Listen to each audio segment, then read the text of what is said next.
It was Christmas night in Boulder, Colorado. Snow blanketed the wealthy suburb like a postcard scene. Peaceful, serene, picture perfect. Inside the Ramsey residence, nestled on 15th Street in an affluent neighborhood, twinkling lights still shimmered on a lavishly decorated tree. The gifts had been unwrapped. The laughter of children echoed through the halls only hours before. 6-year-old JonBenét Ramsey, blonde, beautiful, and adored, had spent the evening at a Christmas party with her parents, John and Patsy Ramsey, and her 9-year-old brother, Burke. JonBenét was a child beauty queen, crowned, costumed, adored by many, envied by others. She'd grace local pageants with polished poise and charm far beyond her age. In home videos, she sang, danced, and twirled, her name known across Boulder and beyond. But behind the stage lights and ribbons lay something no one could predict. By morning, the innocent glitter of childhood would turn to blood, suspicion, and a question that has haunted America for decades. Who killed JonBenét Ramsey?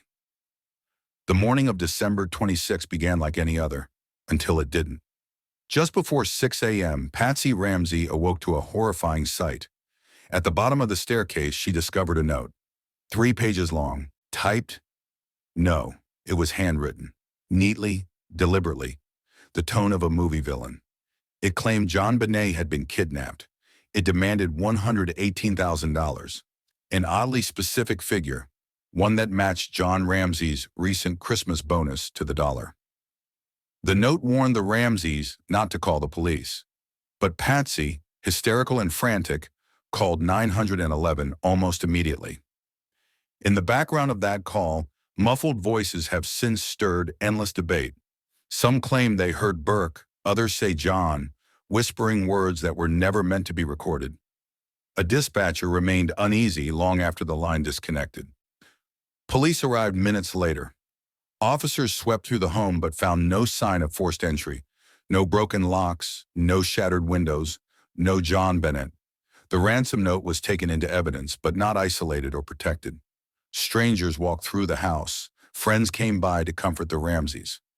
No perimeter was set. Evidence was likely trampled or erased before investigators ever had a chance to examine it. The house in those crucial hours was a crime scene masquerading as a mourning home. Then around 1 p.m., something shifted. Officer Rick French had initially searched the basement, but missed a small, windowless room, one with a wooden door latched from the outside. At the urging of Detective Linda Arndt, John Ramsey himself went downstairs to conduct another search. Moments later, he emerged, carrying the lifeless body of his daughter in his arms. JonBenét had been found in the wine cellar, wrapped in a white blanket. Her hands were tied. Duct tape covered her mouth. A nylon cord tied around her neck. She had suffered blunt force trauma to the head and strangulation.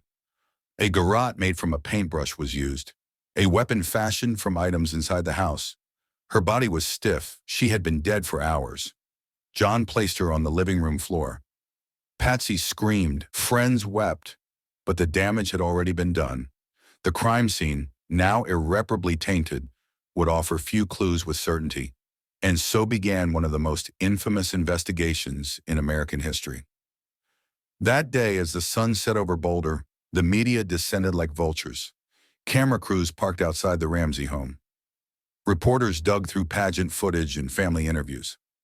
Rumors exploded. People wanted answers, and the police, already playing catch-up, had few. Within 48 hours, suspicion turned inward. The Ramseys were the only ones home that night. No sign of forced entry, no screams heard by neighbors. The note, written using a pen and paper from inside the house, 3 pages long, a rare feat for kidnappers. Who sits down in a home they're robbing to pen a Hollywood-style ransom letter? Then there was the amount, $118,000. Too specific to be random, too precise to ignore. It was John's bonus from Access Graphics, the company he presided over. Some investigators found it too coincidental. Others wondered if it was staged, to point to someone who knew the family intimately.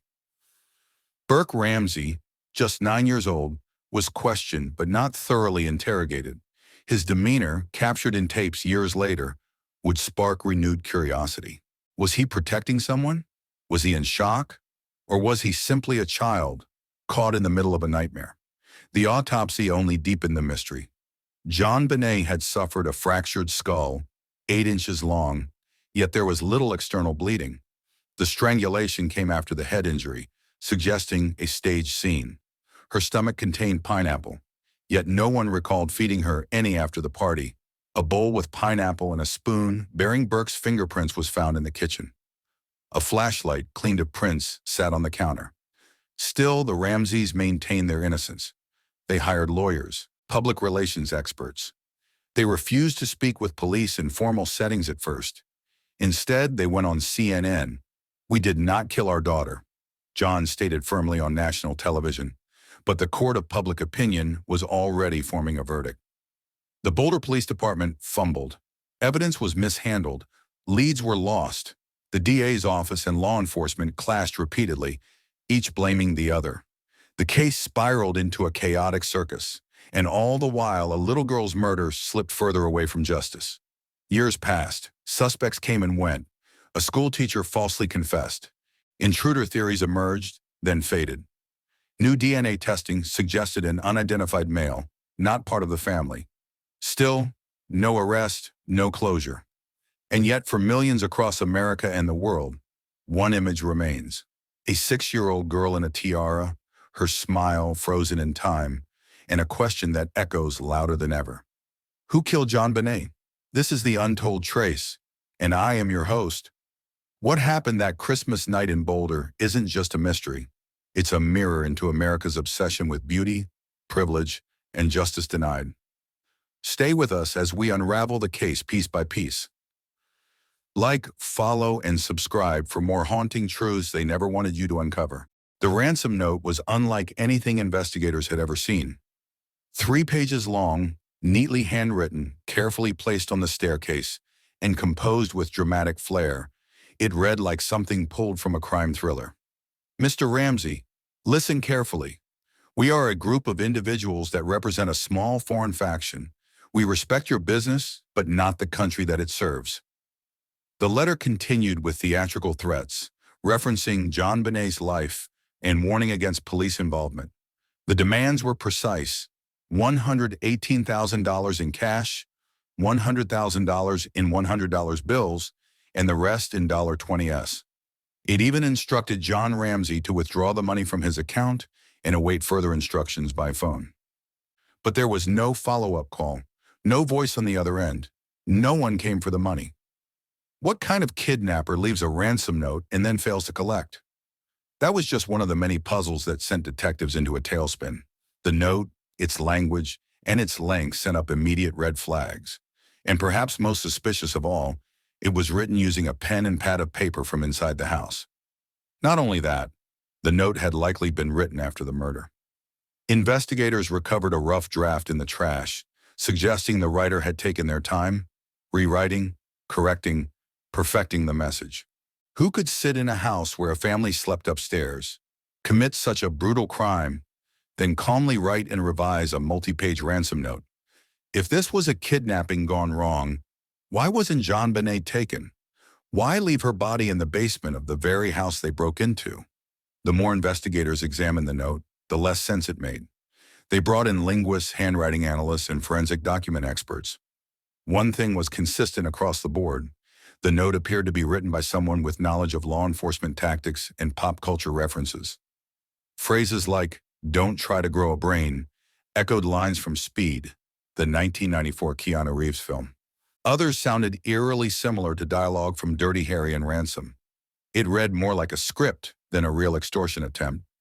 As investigators scrutinized the note, the media had already made up its mind. News outlets rushed to cover every angle, painting the Ramseys as either grieving victims or cold-blooded killers. The pressure mounted when JonBenét's body was discovered in the wine cellar.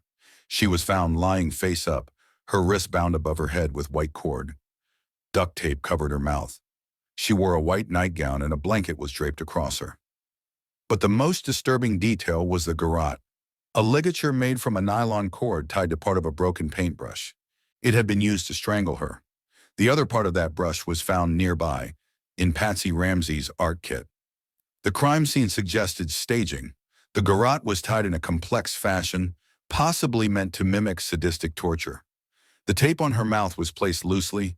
The blanket covering her seemed almost ceremonial, intimate, like someone wanted to preserve her dignity, not hide a crime.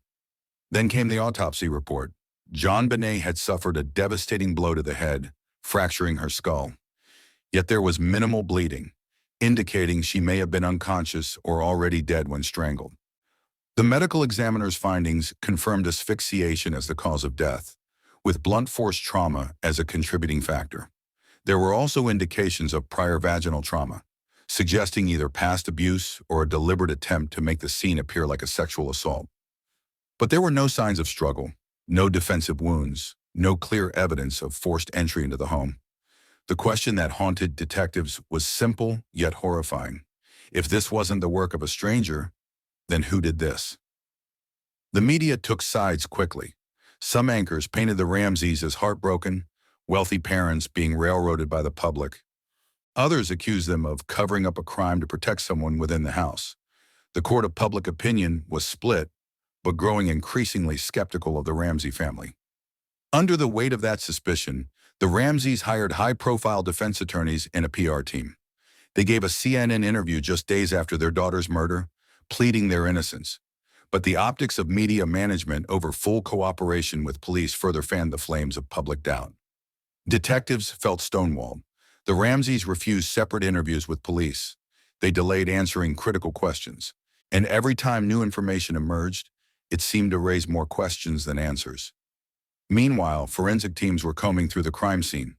Fibers from Patsy's clothing were found on the duct tape. DNA, small traces found in JonBenét's underwear, did not match anyone in the family. That unknown male DNA would later become a central argument in the defense of the Ramseys. But in 1996, it was inconclusive and nearly undetectable with the technology of the time. Inconsistencies piled up.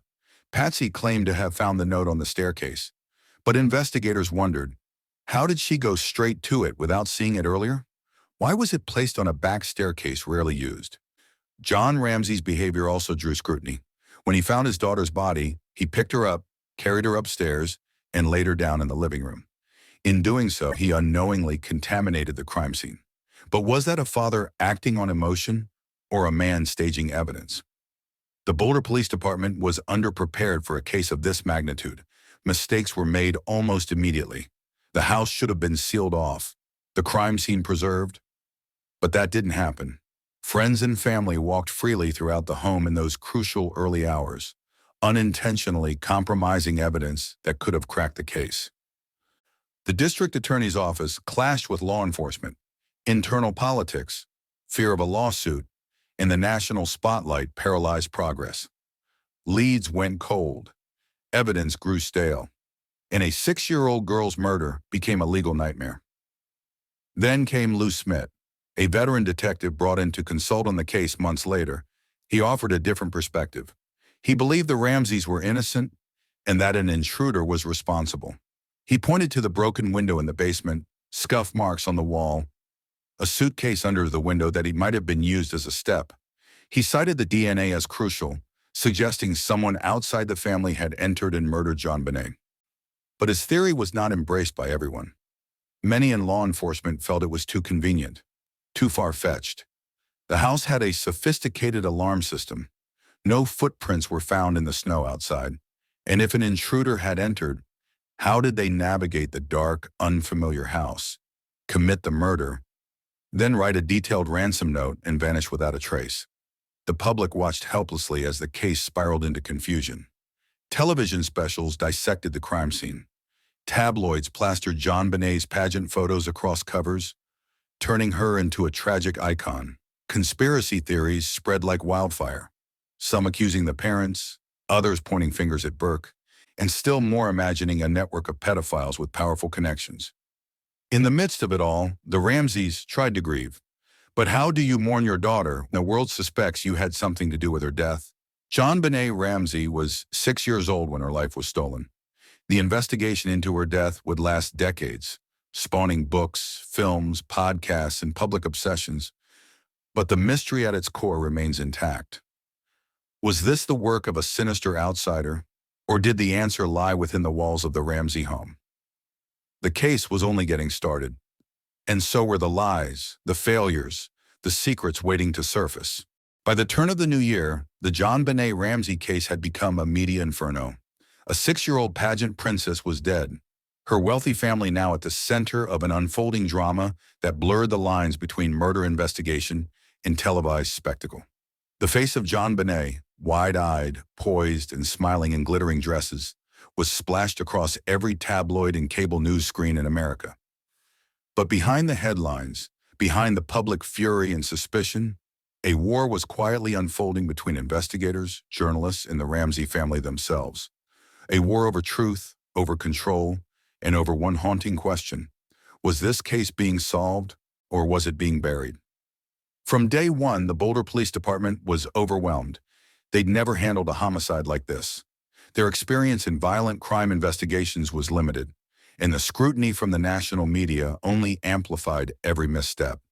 Crime scene contamination, poor evidence collection, a delayed autopsy, and mounting distrust between the police and the district attorney's office poisoned the investigation from the inside. While detectives tried to make sense of the ransom note, autopsy results, and conflicting statements, journalists began running their own investigations, speculating, theorizing, and often convicting in real time. Cable networks brought in handwriting experts and body language analysts to pick apart the Ramseys' interviews. Some experts said Patsy's grief seemed exaggerated. Others scrutinized Burke's body language in the family's CNN appearance. John's composure was labeled suspiciously cold by pundits who had never experienced the trauma of finding a murdered child. Everyone, it seemed, had an opinion. But the police weren't just contending with media pressure. They were struggling with evidence that didn't line up. The ransom note remained one of the most baffling aspects. Multiple handwriting analyses were conducted. Some claimed Patsy's writing had similarities, while others found no conclusive match. There was no digital evidence, no fingerprints. Even the notepad it was written on came from the Ramsey household. That wasn't all. The garrote used to strangle JonBenét was handmade from a nylon cord and part of Patsy's paintbrush. Who had time or the mental clarity to construct such a device in the middle of a home invasion or impulsive crime? Was this the work of a cold-blooded outsider or someone who had hours inside the home undisturbed? Then there were the footprints, or lack thereof.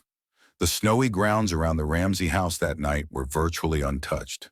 No distinct footprints leading in or out. Police argued this proved an intruder theory was unlikely. But crime scene photos tell a more complicated story. Not all windows had sensors. One in the basement was broken. John Ramsey later claimed he had broken it himself months earlier after locking himself out. Underneath that window, a suitcase had been placed, allegedly by the killer as a step, or perhaps to transport JonBenét. Detective Lou Smith, brought onto the case by the D.A. office months after the murder, became convinced the Ramseys were innocent. He cataloged a number of oddities that pointed to a possible intruder: the presence of unknown male DNA in JonBenét's underwear, a stun gun mark on her back, cobwebs still intact around the basement window, suggesting no one had exited through it recently. Smith was methodical, passionate, and deeply religious. He believed God had called him to solve the case, and his conviction that the killer was not a Ramsey set him at odds with the original detectives.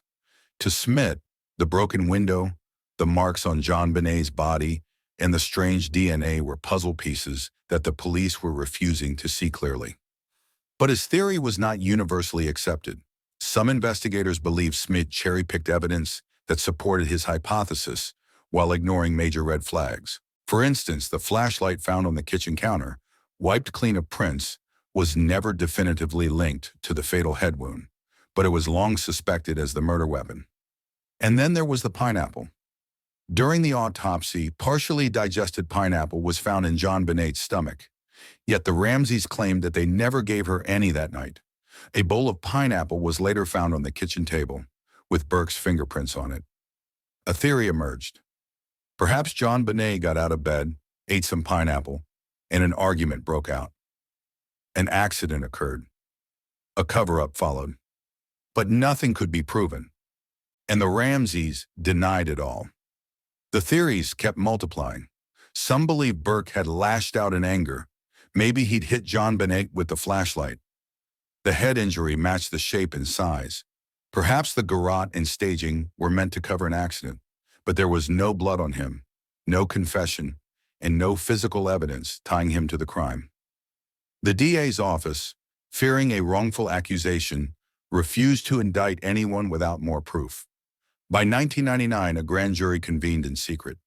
After months of hearing evidence, the jury voted to indict John and Patsy Ramsey, not for murder, but for child endangerment and obstructing a murder investigation. But then something unprecedented happened. The Boulder District Attorney declined to sign the indictment. He believed there wasn't enough to convict them at trial, and letting the case fall apart publicly would be worse than not charging anyone at all. This decision was kept secret for over a decade. Meanwhile, the media wars raged on. Tabloids pushed wild theories, from satanic cults to cover-ups involving child sex rings. Every new expert, every anonymous tip, every misquote became ammunition for or against the Ramseys. The family filed lawsuits against media outlets, detectives, and even CBS, whose 2016 documentary, The Case of JonBenét Ramsey, strongly implied that Burke might be responsible. Burke later gave a rare interview denying any involvement and stating he had moved on with his life. But the damage was done. Public opinion remained sharply divided. One side saw the Ramseys as victims of a bungled investigation. The other believed justice had been obstructed by wealth, power, and a brilliant media strategy. In 2008, fresh DNA testing brought new hope. Advanced forensic analysis of the unknown male DNA found in JonBenét's underwear and beneath her fingernails excluded all family members. Mary Lacey, the Boulder DA at the time, formally cleared the Ramseys, issuing a public apology. But many detectives from the original task force were furious. They argued that the DNA could have come from manufacturing, laundry handling, or even crime scene contamination. To them, the real killer had never left that house. By now, over a decade had passed. The case files were thousands of pages long. The original investigators had retired or moved on. And JonBenét's murder, once the most talked about crime in America, had become a cold case. Still, something about it refused to fade. People couldn't let go. A child brutally murdered with no justice, no arrests, no closure. Documentaries kept the case alive. YouTubers dissected audio tapes. Reddit threads debated microscopic fiber evidence. Every photo, every word from the ransom note, every blurry police interview was turned over endlessly by a generation obsessed with finding the truth. And through it all, one central tragedy remained. A little girl lost, buried beneath public spectacle, investigative failures, and a mountain of unanswered questions. If you're still watching, leave a comment with your thoughts. Was it an inside job or something far more sinister? Like, share, and subscribe to the Untold Trace for more gripping stories where fact and fear collide. There comes a point in every cold case where the evidence begins to fade, not from the crime scene, but from the collective memory. In the JonBenét Ramsey investigation, that point came early. Over time, key details that could have led to the truth were buried beneath legal red tape, public distraction, and institutional failure. But they didn't disappear. They simply waited in the shadows, overlooked and forgotten. Now, decades later, some of those clues are coming back to light, each one whispering of the truth the world missed. Let's begin with the basement window. To Detective Lou Smith, this window was the key to the case. Located in a cluttered, dimly lit room of the basement, it was broken, shards of glass surrounding the frame. John Ramsey told investigators he'd broken it earlier in the year, and when he locked himself out, he had never replaced it. This, Smith argued, was the intruder's entrance and exit point. Beneath the window sat a dark suitcase. Oddly placed, it didn't belong there. The suitcase, owned by the Ramseys, appeared to be positioned as a step or landing point. Smith believed the killer used it to climb in, or perhaps tried to use it to remove JonBenét's body, before changing their mind. There was also something odd about that suitcase. A child's blanket and a Dr. Seuss book inside. Some speculated it was meant to comfort JonBenét, or that it suggested a pedophile's presence.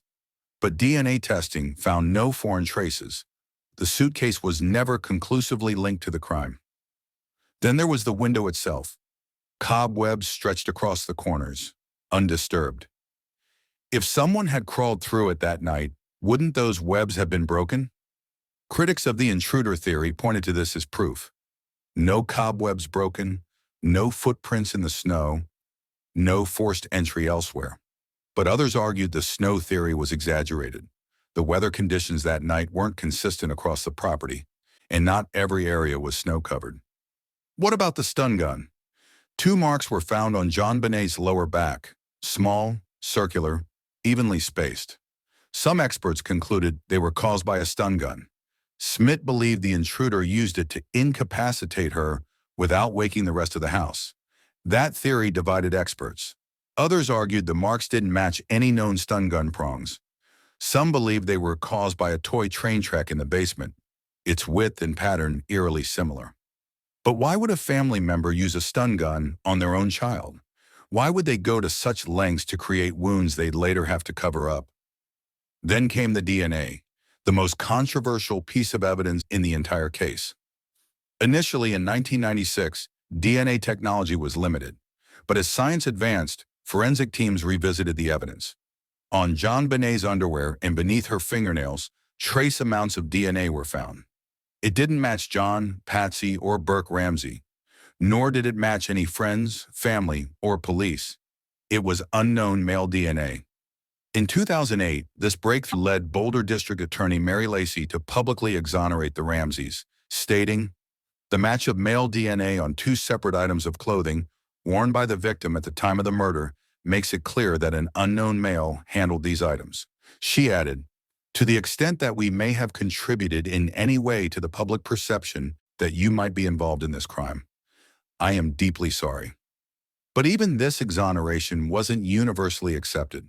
Critics, including former detectives on the case, pointed out that the DNA was minuscule, just a few skin cells. It could have come from a factory worker, a store clerk, or a packaging machine. It wasn't necessarily evidence of the killer's identity.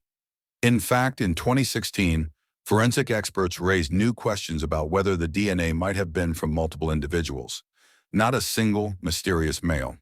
That threw Lacy's conclusions into doubt and reignited the possibility that the Ramseys could not be ruled out. The crime scene itself held other oddities. The garrote, used in the strangulation, was crafted from a nylon cord and part of Patsy's paintbrush.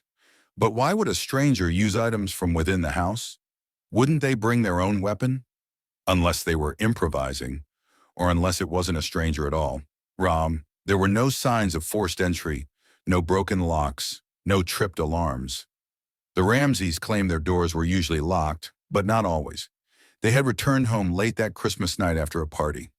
The idea of an intruder slipping in, hiding in the basement, and waiting until the house fell silent is chilling, but possible. Still, staging was everywhere. The note, the position of the body, the tape, the blanket, the garrote. Even the flashlight found on the kitchen counter wiped clean of prints. Many believed it was the weapon that caused JonBenét's skull fracture. But again, there was no forensic evidence to link it definitively to the crime. One clue that still baffles experts is the bowl of pineapple. JonBenét's autopsy revealed the pineapple had been consumed roughly an hour or so before her death. A bowl of pineapple with milk was found on the kitchen table, containing Burke's fingerprints and Patsy's. Yet both John and Patsy denied giving it to her. They insisted JonBenét was asleep when they returned from the party. Did JonBenét wake up? Was she hungry? Did she sneak downstairs, take some pineapple, and encounter someone who didn't want her there? Did an argument erupt, leading to a fatal outburst? Some theorists point to this moment as the potential spark, the inciting incident of a tragic accident, but it remains just that, a theory. Even the 911 call, the one Patsy made when she found the ransom note, has been endlessly analyzed. The official transcript ends when the call cuts off, but enhanced audio revealed potential whispers in the background: a man, a woman, and a child. Many believe those voices belonged to John, Patsy, and Burke. If that's true, it contradicts Patsy's claim that Burke was asleep the entire time. Others argue the audio is inconclusive. The whispers are too garbled. It could be anything. In 1997, Lou Smith resigned in frustration. He claimed the police had tunnel vision, focused on the Ramseys to the exclusion of all else. His notes and evidence later became the foundation for documentaries, books, and investigative reports supporting the intruder theory. But the Boulder Police Department held firm. They believed the family knew more than they let on. In 1999, a grand jury recommended indicting both John and Patsy Ramsey, not for murder, but for child endangerment and allowing the death of a child. The DA declined to prosecute. The evidence was too circumstantial. The risk of losing in court was too high. For the public, this decision left a bitter taste. To many, it felt like someone was protecting the Ramseys, or worse, protecting themselves. To this day, these forgotten clues continue to surface, each one like a puzzle piece missing from the box. DNA testing has advanced. Genealogical databases have cracked cold cases from decades ago, and yet, no match, no arrest, no justice. Perhaps the most damning clue isn't one found in the house at all, but in the silence that followed. No known pedophile or criminal ever confessed credibly. No fingerprints ever matched. No one ever attempted another ransom. The killer didn't brag, didn't resurface. Whoever killed JonBenét Ramsey disappeared without a trace. Or maybe they never left. For over 2 decades, the name JonBenét Ramsey has lingered in the American psyche like a wound that never fully healed. She was more than a murder victim. She became a symbol, a media icon, a cultural obsession, and a tragic reminder of how even the most innocent lives can be consumed by darkness. The case that began on a snowy morning in Boulder, Colorado on December 26, 1996, didn't end with a trial. It didn't end with a confession. It didn't end with justice. Instead, it unraveled slowly, painfully, layer by layer, until the truth became nearly indistinguishable from myth. But behind the forensic evidence, the media firestorm, and the never-ending debates, there was still a little girl. Her name was JonBenét Patricia Ramsey. She loved to sing, she loved glitter and pink dresses. She played with her brother, danced for crowds, and dreamed of princess castles. She was 6 years old. And she was brutally murdered. The unanswered questions have haunted generations. How could something like this happen in a safe suburban home? How could the killer, whoever they were, evade the justice system for so long? How could the world forget the victim in the midst of a circus that revolved around everything but her? In the years that followed, the JonBenét case would go on to reshape how America viewed child crime, police investigations, and the media's role in high-profile cases. The media storm. The media played a double-edged role, keeping the case alive in the public eye while simultaneously distorting its reality. Tabloids sensationalized her pageant photos, turning JonBenét into a tragic poster child of American innocence corrupted. Conspiracy theories flooded TV screens and internet forums, many cruelly targeting the family without definitive proof. Late-night talk shows joked about the case. Sketch comedies parodied it. Even episodes of Law & Order drew direct inspiration from the Ramsey tragedy. The result was a blurred line between fact and fiction, where entertainment value often overshadowed forensic truth. Impact on the family. The Ramseys were never the same. Patsy Ramsey, who had once been a beauty queen herself, fought tirelessly to clear her family's name. She battled cancer through much of the investigation and passed away in 2006. Still labeled a suspect by some, still exonerated by others. She died without knowing who killed her daughter. John Ramsey, once a successful businessman, withdrew from public life. He lost not only his daughter and wife, but also the legacy of his family's name. In interviews, he spoke of feeling abandoned by the very justice system that should have protected him. Burke Ramsey, the quiet figure in the background of every photograph, grew up under suspicion. In 2016, he gave his first interview in nearly 20 years. defending himself on national television and suing CBS for defamation after their documentary suggested he may have been involved. The lawsuit was settled privately, but the public speculation never fully disappeared. Law enforcement's reckoning. The Boulder Police Department faced years of scrutiny.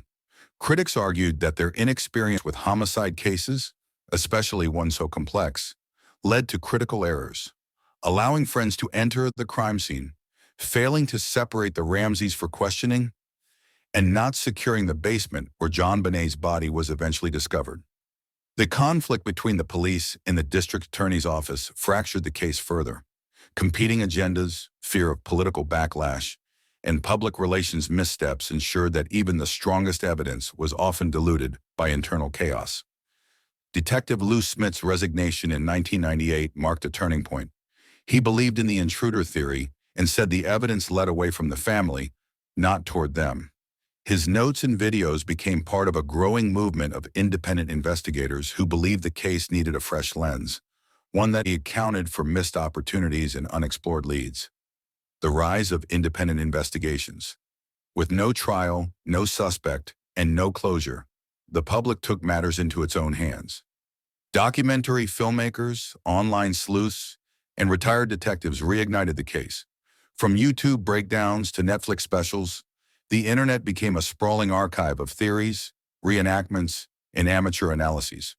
Some were thoughtful and forensic, others were reckless and speculative. The CBS special, The Case of JonBenét Ramsey, reignited controversy in 2016 by assembling a team of experts who reenacted the crime. Their conclusion? That Burke may have accidentally killed JonBenét and that the parents staged the scene to protect him. That theory enraged the Ramsey legal team and prompted the defamation lawsuit. But for many viewers, it reopened old wounds and renewed doubts. Modern forensics and the hope for justice. DNA has come a long way since 1996. Genealogical databases and forensic genealogy have cracked cold cases once considered unsolvable. In recent years, calls have grown louder for Boulder Police to resubmit the DNA evidence to national genealogy labs, the same tools that captured the Golden State Killer. But so far, that hasn't happened. As of this writing, Boulder authorities claim the evidence is being preserved and reevaluated with the latest technology. They've announced periodic reviews, but have not committed to submitting it to independent forensic genealogists. JonBenét's half-brother, John Andrew Ramsey, continues to advocate for the case. He pushes for transparency, for new eyes, and for justice. Not just for JonBenét, but for every cold case that's been ignored by bureaucracy and indecision, a cultural legacy. The JonBenét case has become more than a mystery, it's a mirror. It reflects our fascination with beauty, wealth, and crime. It questions our faith in institutions. It reveals how easily a victim's humanity can be buried beneath spectacle. JonBenét was a child, and for all the headlines, documentaries, and endless debates, her voice, the only one that truly mattered, was silenced before it could tell its story. We may never know exactly what happened in the Ramsey home that night, whether it was a family tragedy, a criminal intruder, or something stranger still, remains unknown. But the consequences have echoed for generations. Child beauty pageants changed. Public trust in law enforcement was challenged. Investigative journalism found both its power and its limits. And the world learned a painful lesson about the price of silence and spectacle. JonBenét Patricia Ramsey would have been 34 years old today. She might have had a career, a family, a future full of possibilities. But instead, her memory is confined to pageant footage, crime scene photos, and a headline that refuses to fade. The case remains officially unsolved. The killer has never been brought to justice. And the little girl in the tiara remains frozen in time, smiling, innocent, and lost to a world that failed to protect her. For more gripping true crime cases where the lines between truth and terror blur, subscribe to The Untold Trace. Like, comment, and share this video to keep memory alive and the pressure on. And check out our other documentaries, because The Untold Trace never forgets.